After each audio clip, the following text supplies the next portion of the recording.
நடிகர் சத்யராஜ் இருக்கார்ல, ஆமா. அவங்க மகள் வந்து திவ்யா சத்யராஜ் வந்து திமுகவில் இருக்காங்க. அவங்க வந்து இப்போ ஒரு விமர்சனம் பண்ணிருக்காங்க. தமிழக வெற்றி கழகம் மாரி நான் ஒரு சிறப்பு வாய்ந்த கட்சியை பார்த்ததே இல்லை, இந்தியாவிலே ஒரு அந்த மாதிரி ஒரு சிறப்பு வாய்ந்த கட்சி இல்லை. ஏன்னா ஒரு நிர்வாகி ஒரு தொண்டரை சந்திக்காத ஒரு தலைவர் இருக்கிற கட்சி தமிழக வெற்றி கழக கட்சின்னு சொல்லிருக்காங்க.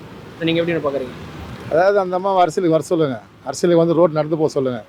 அப்புறம் தொண்டை வந்து இப்போ அந்த அம்மாவை பார்க்குறாங்களா பாலியம் தெரியும்.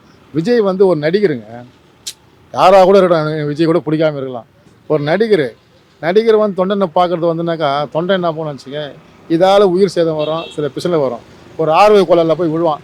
இப்போ நீங்கள் கூட பார்த்துருப்பீங்க மீடியாவில் இருக்கனால, ஈசிஆர் ரோட்லேருந்து ஒரு இடத்துக்கு போகிறாரு, வேனு பின்னாடியே வரோம், டூ வீலரில் வரோம், கீழே வந்து என்ன வருது, உடனே என்ன பண்ணுவோம், அடுத்த விமர்சனம் பண்ணுவான். ஒரு கட்சி தலைவர் இவர் இறங்கி சொல்ல வேண்டியது, இறங்கி சொல்ல முடியாது, கூட்டம் சேரும், கூட்டத்து போகிறதுக்கு பிரச்சனை தான். அதனால் அந்த மாதிரி அரசியல் வர சொல்லுங்கள், அப்போ தான் கஷ்டம் தெரியும். எப்படின்னா இவங்க வந்து திமுகவில் பொறுப்பு கொடுத்துட்டாங்க.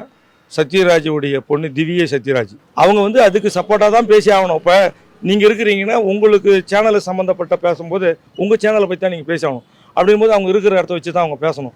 ஆனால் முறைப்படி பார்க்க போனாக்கா இவர் சொன்ன கருத்து தவறா, இது சரியான கருத்து இல்லை அது கிண்டல் அடிச்சு நல்லா தெரியுதா, கிண்டல் அடிச்சு தான் பேசுகிறாங்கன்றது நல்லா தெரியுது நமக்கு. அது தவறு. நான் என்ன சொல்கிறேன், கட்சி ரீதியாக என்ன பேசணுமோ அதை பேசு. நீ வந்து இந்தியா லெவல்லே வந்து இந்த விஜய் கட்சி மாரி வேறு தாவேக்கா மாரி கிடையாது, மற்ற கட்சியெல்லாம் சும்மா அப்படின்லாம் ஒரு நக்கல் அடிக்கக்கூடாது. முறையாக வளர்கிற ஸ்டேஜில் இருக்கும்போது நீங்கள் வார்த்தையை வளராத அளவுக்கு பக்குவப்பட்டு பேசணும். அதான் என்னுடைய கருத்து. அதாவது அவங்க இன்றைக்கி ஏதோ திடீர்னு போச்சுக்காங்க. அன்றைக்கி அவரெல்லாம் ஏடிஎம்கே, அவங்க அப்பாலாம் ஏடிஎம்கேல இருந்துட்டு அப்புறம் வந்து டிஎம்கே கட்சி, இப்போ டிகா கட்சின்னு போயிட்டு இவங்க வந்து டிஎம்கேல கட்சி பதவிக்காக வந்துட்டு பிறகு இன்றைக்கி வந்து இவங்க சொல்கிற கட்சியில் அவங்க தான் கட்சியில் அரசியல் புள்ளியான இவங்க. அதாவது விஜய் பட்ட நம்ம தனிப்பட்ட முறையில் கருத்து வேறு. ஆனால் வந்து அது அவங்களும் அவரை மட்டம் சொல்கிறாளுக்கு அவங்க ஒன்றும் பெரிய ஆள் கிடையாது. இவங்க சொன்னால் டிஎம் கட்சிக்காரன் கேட்பாங்களா, இவர் போஸ்டிங் வந்தாங்க டிஎம்கே இருந்தாங்க, இவங்க சொல்கிற ஒரு வட்ட சொல்லாது கேட்பான், நான் கேட்க மாட்டான். அப்படின்னு ஒரு கட்சியை நிர்வாகி எப்படி இவங்களுக்கு கேட்பாங்க? அவர் நிர்வாகி, அவர் தனியாக அவரு அது இப்போ தான் ஆரம்பி எத்தவொடனே குழந்தை முட்டி தவனுக்கு இந்த அடிப்பட்டு தான் எழுந்து ஒரு நடக்க முடியும். எத்தவொடனே ஆகாயத்தில் பறக்கணும்னு யாருமே நடத்த முடியும். அதுமாதிரி சில விஷயங்கள் அவருக்கு பட்டு தான் திருந்த முடியும். அரசியலை பொறுத்த வரைக்கும் அவமானம், அசிங்கம், அவமானம் எல்லாத்தையும் பட்டால் தான் ஒரு அரசியல் வர முடியும், இல்லைன்னா வர முடியாது. அதனால் எல்லாத்தையும் பட்டு அதுக்கப்புறம் தான் ஒரு தெளிவான தலைவராக மாற முடியும். இப்போ ஏதோ வேகம், ஒரு அந்த வேகம் கண்டினியூவாக இருக்குன்னு சொல்ல முடியாது. திடீர்னு புயல் காற்று வரும், சூறாவளி காற்று, திசைன்னு திரும்பிச்சா வேறு மாதிரி மாறிடும். அந்த மாதிரி தான் இப்போது. அதனால் வந்து இவங்க அந்த சத்யராஜ் பொண்ணு சொல்கிற மாதிரி கட்சி இல்லைன்னு சொல்கிறதுக்கு இவங்கெல்லாம் அதுக்கு தகுதியாக கிடையாது. அந்த வார்த்தை சொல்கிறதுக்கு உன்னால் கூட்ட முடியுமா? ஒரு மாதிரி கூட்டம் ஒரு நடிகருடைய பொண்ணு, பழைய காலத்து நடிகருடைய ஒரு தலைவர் பொண்ணு, உன்னால் தனிப்பட்ட முறையில் உன்னால் கூட்ட முடியுமா? அவளுக்கு கூட்டம் முடியாது. அப்புறம் எப்படி ஒரு கட்சியை பற்றி ஒருத்தர் பற்றி தவறாக பேசுறது? இது அவங்க சொந்த கருத்தை தான் பார்க்கணும். ஏன்னா இல்லை அது அவர் சொல்கிறது உண்மை தானா? இல்லை அது உண்மைன்னு சொல்ல முடியாது. என்னென்னா யார் வேணாலும் கட்சி ஆரம்பிக்கலாம், யார் வேணாலும் வரலாம். அது அவங்க மக்கள் அது உரிமை, நமக்கு இருக்கிற உரிமை. இது வந்து அவங்க புரியாமல் ஏதோ சொந்த கருத்தாக சொல்கிறது தான் நம்ம எடுத்துக்க முடியும். இல்லை அவங்க சொல்கிற கருத்து எப்படின்னு இருக்குது, அவங்க இன்னும் தொடரை சந்திக்கலை, அது ஏன் சந்திக்க மாட்டாங்கன்னு கேட்குறாங்க. இது அவங்க கட்சி தான், அது என்ன இருக்குன்னு நமக்கு தெரியல. இது வந்து இப்போ அப்படி ஒப்பிட்டு பார்க்க முடியாதுல்ல, அது அவங்க சொந்த கருத்து தான் சொல்ல முடியும். ஏன்னா அவருக்கு தெரியாமல் பேசுகிறாங்களான்னு தெரியல, அந்த அம்மா தெரியாமல் பேசுகிறாங்களான்னு தெரியல. அப்படி தான் நம்ம சொல்லணும். அவங்கள பற்றி தெரியாமல் இருக்கலாம், எப்படி நம்ம தெரியாமல் சொல்ல முடியாதுல்ல ஒரு விஷயத்த. இனிமேல் போக போக தான் அவர் என்ன பண்ணுவாருன்றதே தெரியும்.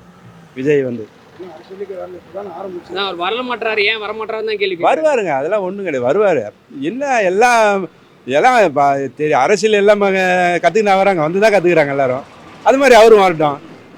இளைஞர்கள் வந்தால் நல்லது தானேங்க. அவர் மட்டும் யார், நம்ம ஆள் தான், நம்மள ஒரு ஆள் தான், அவர் வேற யார்?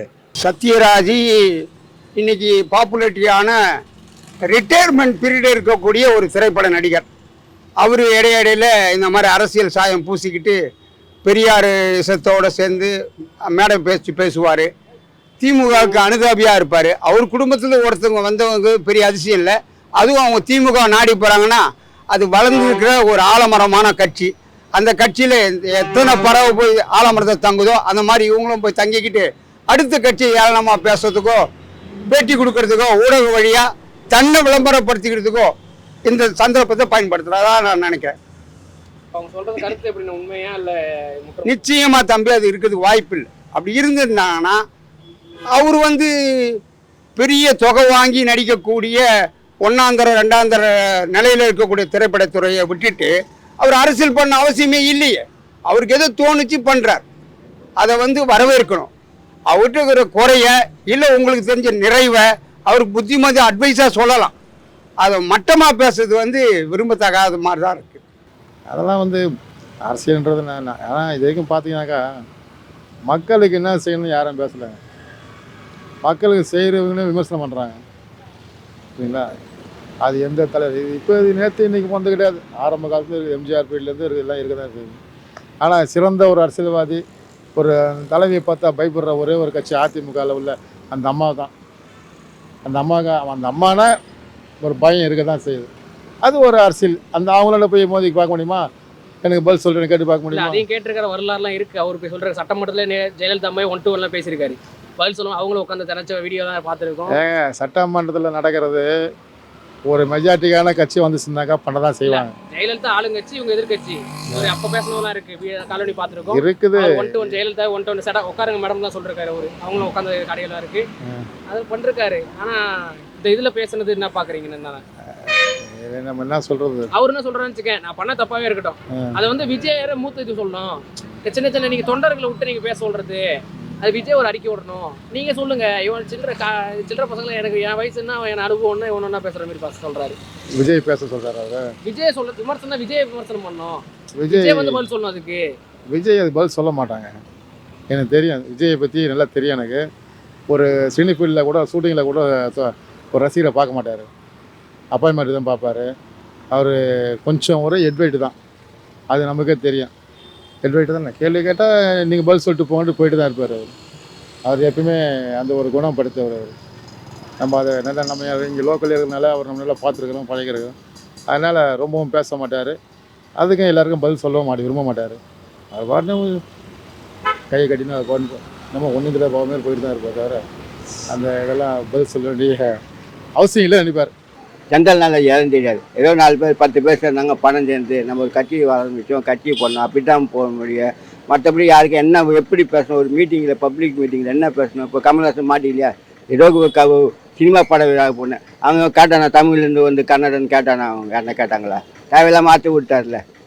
வார்த்தை விட்டு எவ்வளோ பிரச்சனைகள் போயிடுது. அதனால் அது தேவையில்லாத வார்த்தைகளை அவாய்ட் பண்ணணும். ஒரு தலைவர் மீட்டிங்கில் பப்ளிக்கில் தனிப்பட்ட முறையில் பேசலாம்.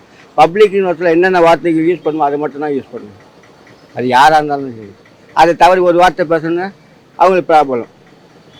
இப்போ அவர் என்ன இப்போ ஃபங்க்ஷனுக்கு போயிருந்தார், ஏதோ சினிமா படம் ஃபங்க்ஷன், அதுக்கு வந்து தமிழ்லேருந்து பிறந்தது தான் கன்னடம். எவனா கேட்டானா?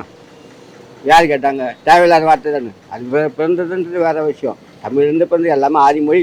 இப்போ ஒரு சாக்ரேட்டு ஒரு யூடியூப்பில் தான் போட்டுருக்காங்க. 10,000 வருஷத்துக்கு முன்னே வந்து தமிழ் தோன்றியது. ஒரு வருஷம் 10,000 வந்து தமிழ் தான் எல்லா மொழியும் தோன்றுது. அது வரைக்கும் சொல்ல. ஆனால் அவர் தேவையில்லாத வார்த்தையில் அந்த வார்த்தையை யூஸ் பண்ண விடாது. அது இப்போ ஒரு பிரச்சனை ஆகிப்போச்சு. அது வந்து ப்ரொடியூசர்கள் நஷ்டமாச்சு பேப்பரில் போகிறான் 30 கோடி நஷ்டத்தில் படம் ஓடணும். அதெல்லாம் தேவை என்ன தேவையோ அதை மட்டும்தான் பேசணும். தேவையில்லாமல் பப்ளிக் எப்போவுமே இருக்கக்கூடாது. ஜாதி மதத்தையும் இருக்கக்கூடாது. ஒருத்தர் சார்ந்தால் அந்த ஜாதியும் இருக்கக்கூடாது, அந்த மதத்தையும் இருக்கக்கூடாது. அந்த என்ன டாபிக் அதை மட்டும்தான் பேசிட்டு வரணும். அப்புறம் வந்து இப்போ தேவையில்லாம போட்டால் அவன் இப்போ பிரச்சனை. இப்போ இன்றைக்கி வந்து கர்நாடகா போல கரெக்டாக பண்ணுவான்.